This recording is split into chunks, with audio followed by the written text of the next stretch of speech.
잘하면 추가적인 성장을 계속할 수가 있어요. 그렇지만 그렇지 못하면 일본처럼 네. 장기 저성장, 장기 침체로 갈 수가 있는 거죠. 아시아 미래인재연구소장님이신 최윤식 박사님하고 이야기 나누고 있는데요. 그 소장님이 쓰신 책 중에 그 한국 위대한 반격의 시간이라는 책이 있어가지고 네네네. 또 제가 좀 한번 여쭤보려고 하는데 그 미중 사실 그 패권 전쟁이 이제 뭐 꽤 오래된 얘기고 네네. 요즘에는 뭐 점점 심해지고 있는 것 같은데 딱 그 사이에 저희가 껴있지 않습니까? 그렇죠.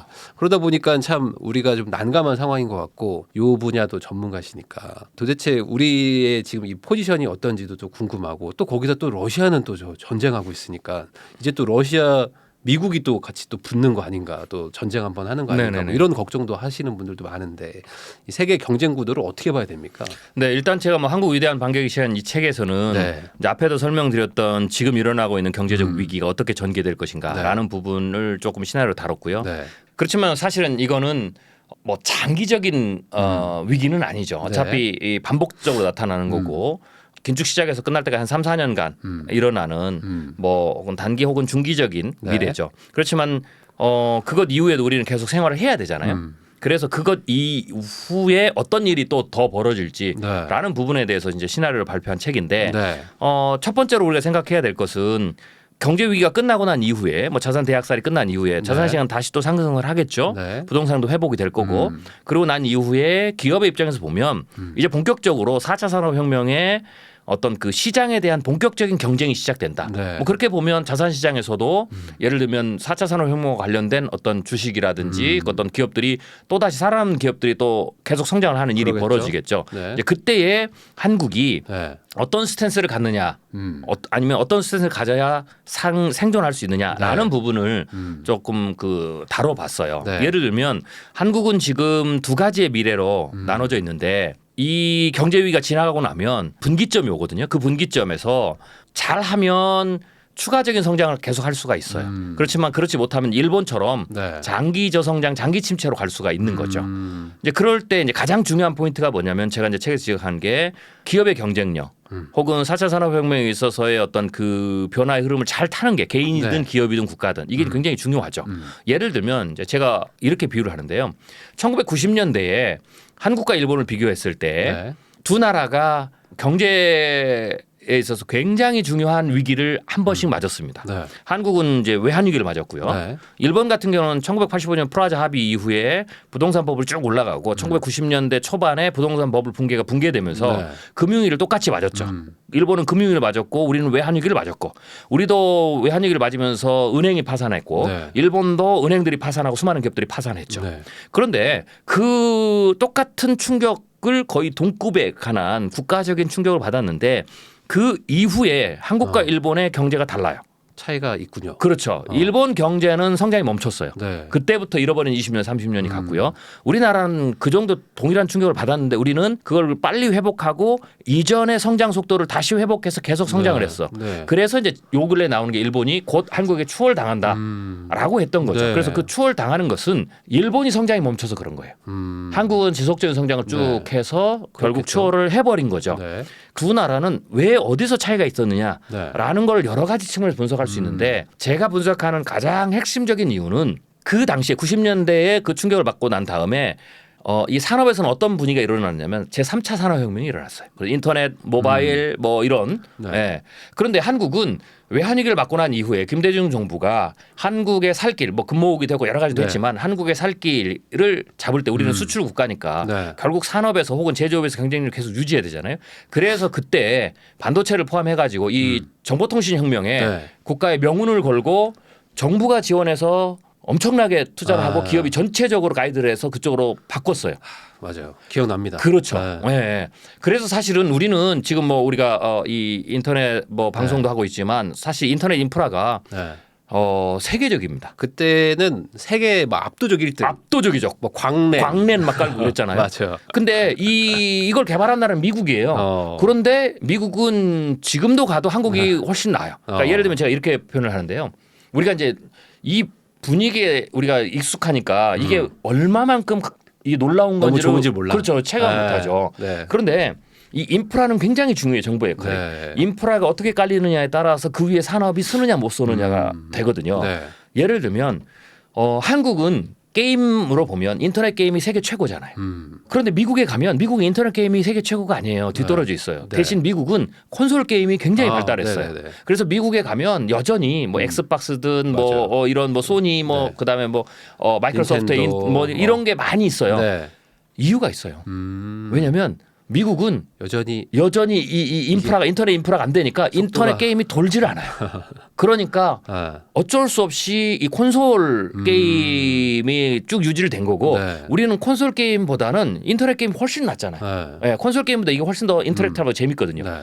그러다 보니까 이게 뭐냐면 우리는 인프라 때문에 이쪽에서 산업이 성장해서 이 인터넷 게임 자체가 세계 최고. 네. 그리고 이제 그 여기에 K 컨텐츠 다 이제 얹어가는 건데 미국은 그러지 못했다라는 거죠. 그러니까 즉 정부가 산업혁명이 일어날 때 그 혁명의 방향을 어떻게 잡고 인프라를 잘 잡느냐가 그 다음에 그 위에 올라가는 산업에 굉장히 중요해요. 지금 미국이 4차 산업혁명에 들어가면서 네. 이제는 미국이 이걸 주도해야 됐다 하면서 지금 미국 정부가 인프라부터 시작해서 다 미는 이유가 거기에 있어요. 네. 지금 우리가 4차 산업혁명에 들어가죠.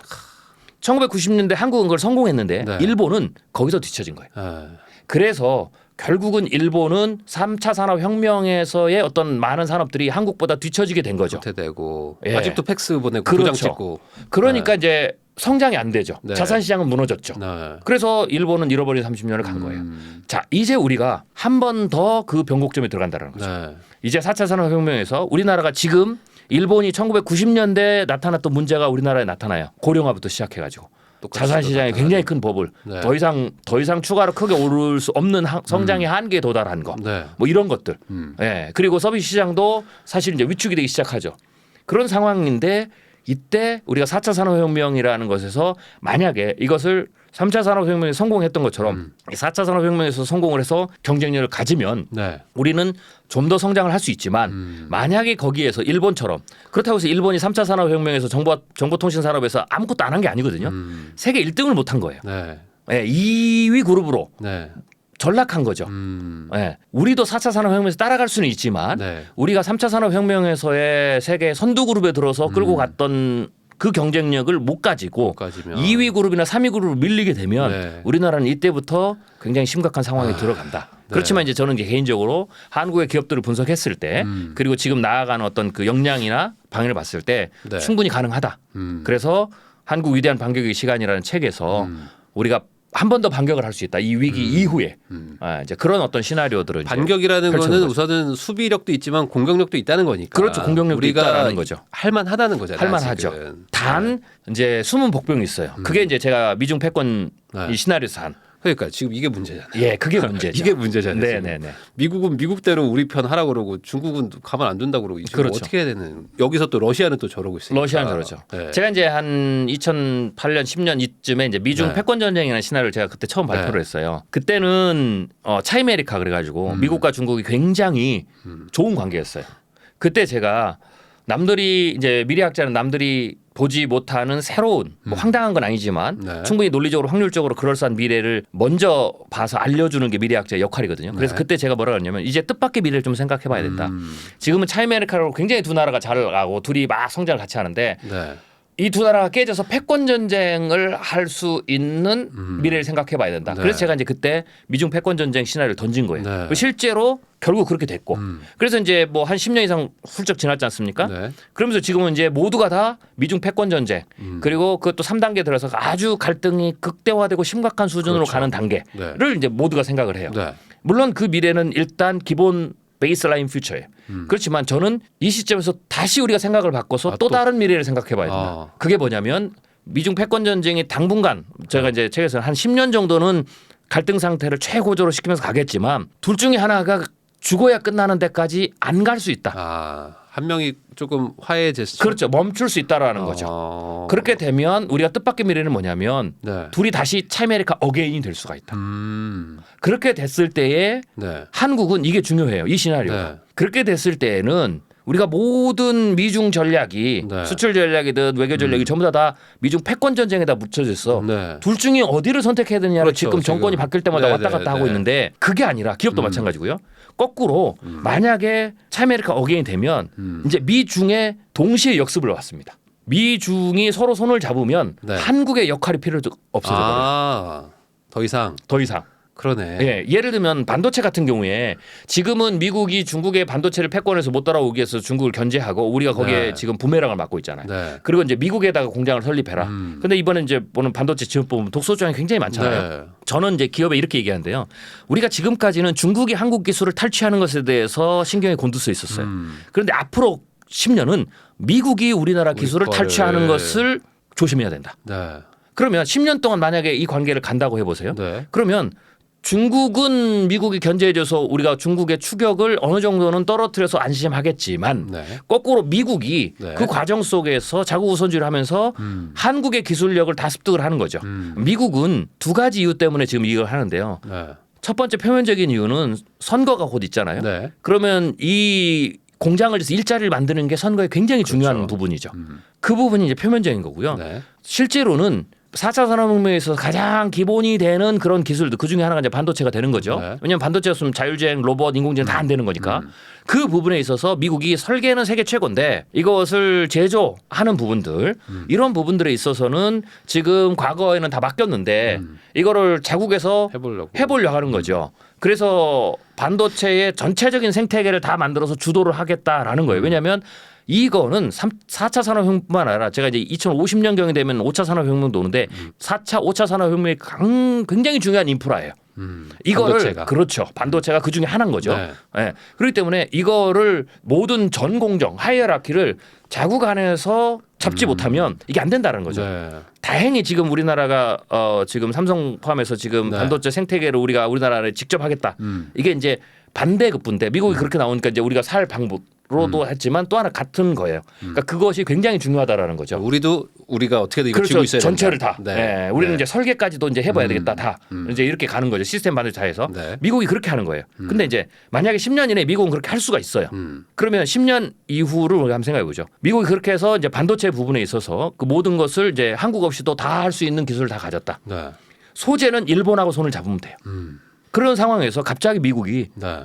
중국하고 손을 잡고 우리 이제 패권 전쟁 끝내고 서로 공동의 번영을 위해서 가자. 네. 그러면 충분히 그래요. 왜냐하면 일단 10년 동안 중국을 견제한 미국이 생태계를 완성하고 중국은 떨어뜨려 놨잖아요. 네. 그런 격차가 좀 상황에서 있으니까. 그렇죠. 그런 상황에서 제가 이제 왜 그러냐면 두 가지인데 미국은 중국 시장이 필요해요. 네. 그렇죠. 네. 세계 최고. 왜냐하면 시장. 지금까지 중국 시장은 공장이었어요. 미국의 공장. 그렇기 때문에 미국의 입장에서는 사실 미국의 기업은 이 중산층이 강한 규모가 큰 나라가 미국 기업에서는 굉장히 좋은 기업이에요. 애플부터 시작해가지고 자동차도 그렇고. 네. 근데 중국은 과거에는 그런 단계가 아니었어요. 네, 네. 네. 오히려 우리나라 네. 이런 데가 이제 훨씬 좋았죠. 네. 근데 이제 중국이 결국은 뭐 피크 차이나도 하고 고령화되지만 중산층도 계속 커지잖아요. 왜냐하면 중국의 부자가 우리나라 한국의 인구만큼 많으니까 중산층도 커지죠. 네. 그렇게 봤을 때는 앞으로 중국이 성장률이 떨어지기는 하지만 미국 입장에서 봐서는 이제 드디어 미국 기업에게 굉장히 좋은 시장이에요. 그러니까 그 시장을 계속해서 견제를 놓으면 이걸 누가 갖냐면 유럽이 가져요. 네. 왜냐하면 지금 유럽이 지난 5년 동안 미중 간의 교역이 유럽 국가들이 10배가 커졌거든요. 그러니까 미국 입장에서는 죽 써서 개 줄 수가 있다는 거죠. 그러면 미국 입장에서는 중국 시장을 가져야 되니까 그러면 중국은 화해를 해야 되는 거죠. 화해를 하고. 네, 그러기 위해서는 일단 그 10년 기간에 격차를 벌이면 화해를 할 수 있는 요건이 되죠. 네. 또 거꾸로 중국 입장에서는 결국은 시진핑이 장기 집권을 하려면 업적을 내야 돼요. 그 업적이 두 가지가 있는데 제가 이제 시나리오였던 하나가 대만은 네. 문제고 네. 또 하나는 경제 성장이죠. 지속적인. 그렇죠. 그러려면 결국 중국도 미국의 견제에서 벗어나야 돼요. 네, 방해꾼이 없어야 되는 거죠. 네. 그런 입장에서는 미국 계속 화해를 하고 싶어요. 그리고 또 하나는 중국의 민족성이 굉장히 중요한 특징이 있어요. 네. 중국은 우리가 잘 알죠. 만만디잖아요.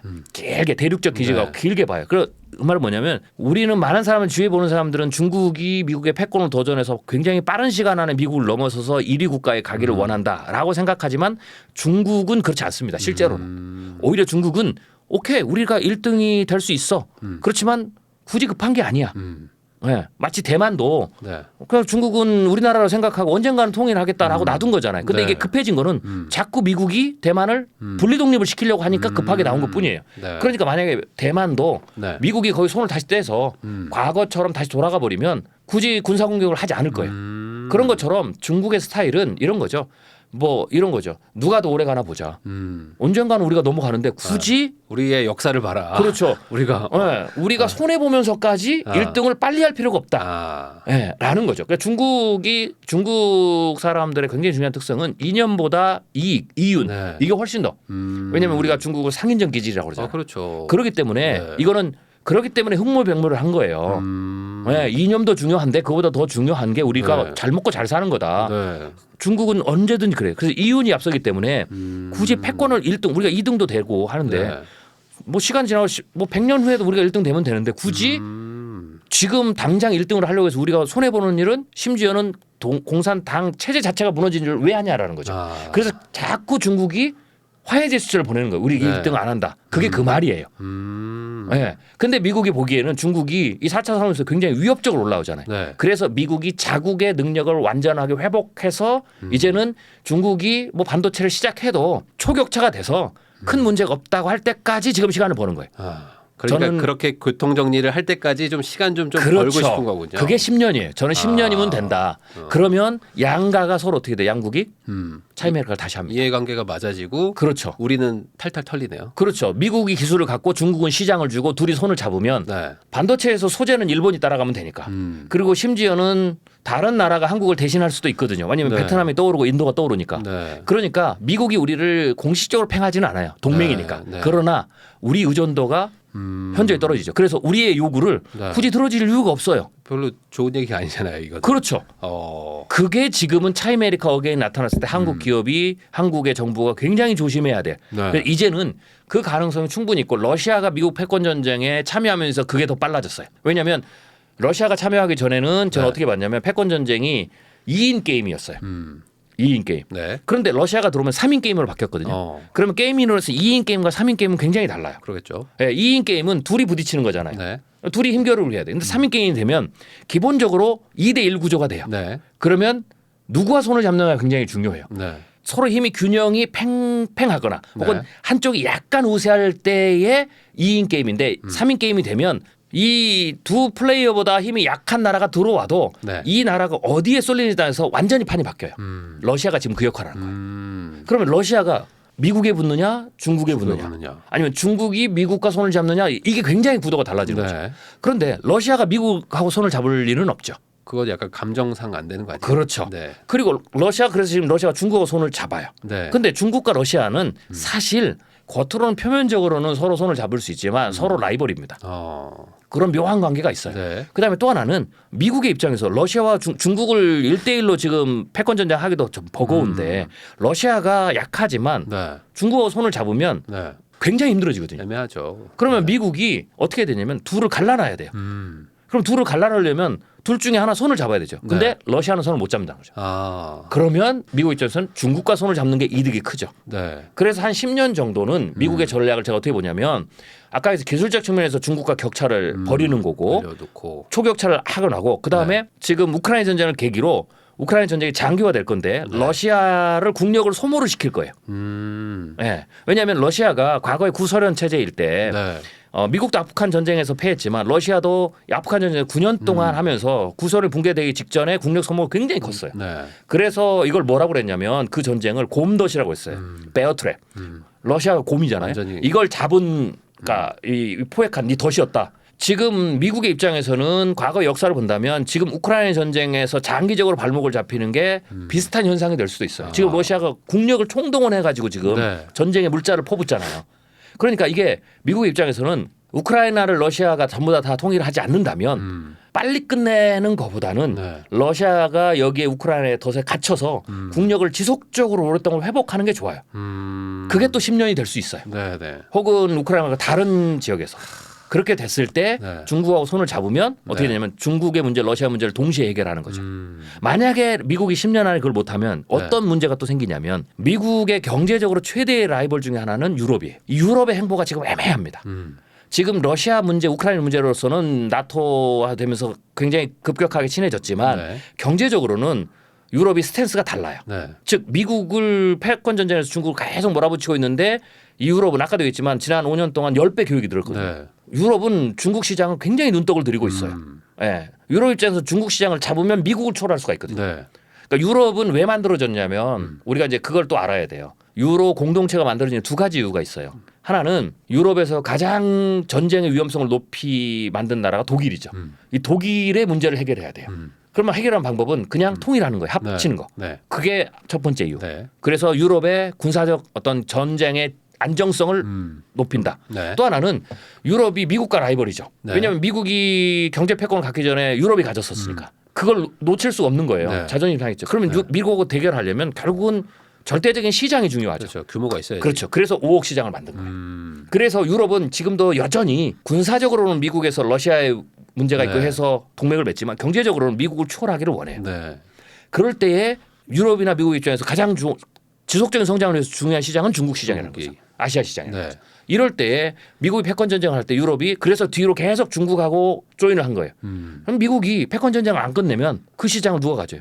유럽이 갔겠죠. 네. 그러니까 이러한 묘한 관계가 있기 때문에 전체적인 구도를 보면 네. 결국 미국이 중국하고 초격차를 벌리는 그 순간 네. 한순간에 차이메리카를 다시 할 수 있다. 그리고 나서 둘이 손을 잡고 나가면 네. 중국이 반도체도 보면 미국이 반도체는 하이엔드 반도체를 한다라고 생각하고 중국은 중저가 반도체를 하거든요. 네. 그러면 반도체를 하이엔드는 미국이 하고 중저가를 중국이 하면 네. 한국은 어디로 가겠어요? 그러게요. 네. 네. 둘이 손을 잡으면 네. 훨씬 더 강력하게 시장을 지배해 나갈 거고 그들이 눈독을 들이는 시장이 아시아 시장이 가장 기본인데 그러면 한국의 입지가 네. 사실은 꽤 지금보다 훨씬 더 어려운 예, 그런 상황으로 돌입할 수가 있죠. 야, 그러면 그 대만 TSMC 막 지금 미국에 공장 짓게 하고 하는 것들도 뭐 어찌 보면은 전략 중에 하나다. 뭐 그렇죠, 그렇죠. 미국이 계속 자기네 안쪽으로 지금 반도체를 막 모아오기 위해서 그렇죠. 대만도 지금 약간 뭐 긴장 상태도 만들고 이럴 수도 그렇죠. 있다는 거네요. 그럴 수도 있죠. 예, 아. 그거는 뭐 여기까지 너무 과하기가 음모론이겠지만 그런 효과가 나타나는 거죠. 아, 그럼 러시아는 뭐 그냥 어떻게 좀 전쟁이 났지만 거기에 이제 완전 덫에 물려버리는 그렇죠. 상황이 된 거고. 그러니까 러시아는 단독적으로 행동을 한 거예요. 네. 러시아는 이 우크라이나 침공이 계획된 전쟁이에요. 네. 왜냐하면 그 전에 이미 크림반도 전쟁을 네. 하고 조지아 전쟁을 했죠. 그러니까 러시아는 이 전쟁을 통해서 의도하는 게 있어요. 표면적으로는 이 나토의 확장을 막는 거고요. 그리고 속내는 이 유럽을 흔들어서 미국을 견제하면서 패권의 어떤 경쟁을 하는 일원으로 확 들어오기 위한 거죠. 네. 위상의 문제. 네. 그리고 군사적으로 봤을 때 제가 이렇게 표현하는데요. 군사적으로 봤을 때 미국의 입장에서는 왜 러시아가 손을 더 잡기가 힘드냐. 군사적으로 봤을 때는 중국은 영토 전쟁을 하지 않아요. 러시아는 영토 전쟁을 계속 해야 돼요. 뭐 이렇게 볼 수 있어요. 중국이 대만하고 전쟁을 생각하고 있지 않습니까라고 네. 물을 수 있거든요. 근데 중국 입장에서는 그거는 영토 확장 전쟁이 아니에요. 통일 전쟁이죠. 그럴 수 있죠. 네. 그렇기 때문에 중국은 영토 확장 전쟁, 즉 자기 국가가 아니고 다른 국가를 침범해서 흡수하는 그런 전쟁을 앞으로도 안 할 거예요. 네. 왜냐하면 지금은 경제 전쟁 시대니까 굳이 네. 그런 무력 전쟁을 통해 군사 전쟁을 해서 손해 볼 일이 없죠. 그냥 경제로 네. 그 나라를 지배하면 되니까. 네. 근데 러시아는 달라요. 러시아는 그 정도 경제 능력도 안 되고요. 네. 제조업도 안 되고 다 안 네. 되니까 천연 자원에 의존하잖아요. 그리고 또 하나는 러시아는 땅이 굉장히 높지만 잘 아시는 대로 쓸모없는 땅이 많아요. 쓸데없는 땅이 많죠. 네. 러시아가 조지아를 왜 합병했느냐? 조지아는 전통적으로 과거 역사에 유럽 그 지역에서 교통의 요충지였어요. 네. 네, 우리나라가 왜 외세 침략을 많이 받았냐면 바다 해양 세력이 대륙으로 대륙이 해양으로 나갈 때 요충지잖아요. 네. 지정학적으로. 네. 조지아가 그런 곳이에요. 그리고 조지아는 수자원이 풍부한 나라예요. 그리고 크림반도는 러시아가 해상으로 나오는데 굉장히 중요한 교두보죠. 네. 그럼 우크라이나는 나머지 우크라이나 지역이냐? 우크라이나는 전통적으로 그가 폴란드와 함께 유럽에서 최대 곡창 지역이에요. 그렇죠. 그러니까 러시아 입장에서는 영토 전쟁을 해야 되는 거예요. 해야 되는구나. 그렇죠. 그래서 군사적으로 봤을 때는 중국보다는 러시아가 미국에서는 유럽도 마찬가지고요. 앞으로 최대 골칫거리 그런 러시아가 끼어들었다라는 거죠. 네. 그러면 이거를 놔두면 네. 문제가 심각하죠. 그리고 이 러시아가 중국과 손을 잡으면 미국은 패권을 잃습니다. 여기에 최악의 경우 제가 미국이 패권을 잃어버리는 조건들을 얘기했는데 그게 러시아와 중국이 손을 잡는다. 그리고 미국의 제조업이 4차 산업혁명에서 도약을 못한다. 네. 그런 상황에서 미국의 최대 아킬레스건인 그걸 제가 사우디아라비아로 보거든요. 네. 사우디아라비아와 페트로달러 협약을 끝내버린다. 그래서 사우디아라비아가 앞으로 원유 오펙 전체가 원유에 대한 대금을 러시아 루블라 그러나 중국 위안화로 한다. 그러면 달러 가치가 그때 폭락됩니다. 그러겠죠. 그리고 나서 중국이 이때 미국 국채를 팔아버리면 미국이 그냥 끝나버립니다.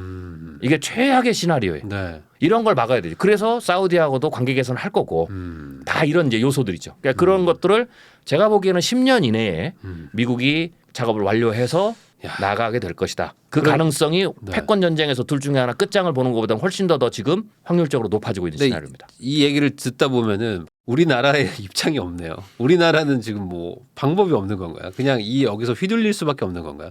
저는 이제 네. 이런 경우에서는 방법이 딱 하나 있어요. 어떤 뭐냐? 겁니까? 대만처럼 하는 거예요. 대만처럼? 대만이 TSMC가 있잖아요. 네. 미국이 TSMC 공장을 뭐 미국이 짓긴 하지만 TSMC 대만은 살아남을 거예요. 왜냐하면 압도적이거든요. 압도적인 그 기술력으로. 그렇죠. 네. 네. 그래서 중국도 대만의 눈치를 봐야 되고 미국도 마찬가지죠. 네. 네. 그래서 우리나라가 살려면 네. 이제 우리나라가 4차 산업 반도체부터 시작해서 그래서 저는 반도체 클러스터를 형성하고 생태계를 전체를 구축하고 세계 최고의 이걸 만든다는 것은 방향은 굉장히 좋다. 그 실현될지 안 될지는 봐야 되겠지만 네. 이거는 분명히 성공을 시켜야 된다. 그리고 4차 산업혁명 관련된 뭐 인공지능부터 시작해서 이런 부분들은 이제 우리가 압도적 즉 1위의 기술을 자체적으로 확보를 해야 된다라는 거죠. 왜냐하면 지금까지 한국의 경제 수출은 우리의 어떤 경쟁력도 있었지만 기업의 네. 능력도 있었지만 우리를 받아준 국가들이 있었어요. 네. 미국이 우리 시장을 받아주고 네. 중국이 우리 걸 받아주고 그런데 차이메리카 어게인은 네. 이제는 그들이 굳이 나서서 그게 뭐 안보적 차원이 무슨 차원이든 해줄 이유가 없는 거죠. 네. 그럼 어떻게 되냐면 팽은 안 하지만 네. 그냥 원 오브 댐인 거예요. 동맹 국가 중에 원 오브 댐. 그 다음부터는 어떻게 되냐면 우리가 스스로 거기에서 우리를 필요로 하게 만들어야 돼요. 네. 압도적 기술력을 압도적 가지고. 기술력으로. 그게 저는 살 길이다. 그래서 이제는 우리가 그런 부분에서 훨씬 더 기업이 드라이브를 걸고 혁신을 걸고 정부가 그것을 전격적으로 해서 오히려 잘 된 건지도 몰라요. 우리나라가 지금 일자리 문제가 심각해지는 이유 중에 하나가 뭐 고령화도 있고 생산 인력의 감소도 있지만 가장 중요한 핵심 중에 하나가 우리가 수출 경쟁력을 높이기 위해서 우리의 어떤 그 공장들을 다 해외로 뺀 거거든요. 네. 다 돌아오면 돼요. 그래서 여기 안에 공장을 짓고 하면 일자리 문제가 좋은 직장도 더 늘어나고 거기에 따라 서비스 산업도 같이 늘어나는 거죠. 오히려 이번 기회에 네. 우리가 그 10년을 앞두고 그럴 가능성도 있기 때문에 자국 내 어차피 또 분위기가 그렇게 되죠. 자국 우선주의잖아요. 네. 미국만 우선주의냐? 우리도 우선주의하다. 우리도 리쇼어링 한번 그렇죠. 해가지고. 그렇죠. 네. 일본도 자기네들 짓고 다 네. 그러니까 우리도 미국이 원하는 거 주는 건 어쩔 수 없겠지만 네. 이제 독소정도 나왔으니까 추가 투자보다는 거기에 몇만 살려주고 이제 우리 안에서 우리 국내 안에서 경쟁력을 급격하게 좀 올리자. 대신 우리는 인재는 좋으니까 네. 한국인의 인재들이. 네, 네. 그래서 길게 보고 그런 전략으로 크게 선회를 준비하는 것이. 그래서 10년 후 만약에 차이메리카 진짜 되면 네. 자체의 경쟁력으로 살아남아야 되는 거죠. 그러니까 우리 빼고는 반도체 이 사이클 이 생태계가 구성이 안 되게. 그렇죠. 뭔가 네. 아주 핵심적인 것을 잡아야 네. 되겠죠. 그게 반도체뿐만 아니라 네. 4차 산업혁명에 있어서의 이런 모든 분야에서의 조금 더 기술력을 확보해서 완전히 탑 랭킹에 들어서 자생력으로 살 수 있도록. 그래서 그때는 진짜 시장 경쟁입니다. 경쟁이죠. 경쟁에서 스스로 우리가 미국과 중국 기업하고 대등하게 해서 우리의 영역을 유지할 수 있는 그 힘을 갖추는 어찌 것이 보면 우리의 살 길입니다. 지금이 진짜 중요한 시기다. 그렇죠. 앞으로 10년이 저는 가장 중요하다. 이때 안 그러면 이제 우리나라가 이제 여러모로 안 좋은 악조건에서 더 지금 완전 추락할 수도 그렇죠. 있는 만약에 상황에 그러면 이게 이제 꺾고 뭐냐면 부동산하고도 연결돼 있는 거예요. 네. 만약에 이렇게 되면 부동산 시장의 어떤 그 생존 여력이 더 길어질 수 있죠. 왜냐하면 전체적으로 성장을 하니까 네, 국가가 부가. 그런데 만약에 이걸 몰락하면 그 네. 즉시 부동산 시장은 일본처럼 또. 다 붕괴입니다. 그렇죠. 같이 연결돼 있는 거죠. 가치를 유지를 못하니까. 그렇죠. 그러니까 이게 진짜 지금이 되게 중차대한 시기다. 그렇죠. 이렇게 그렇게 정리할 봐야 수 됩니다. 있겠군요. 네.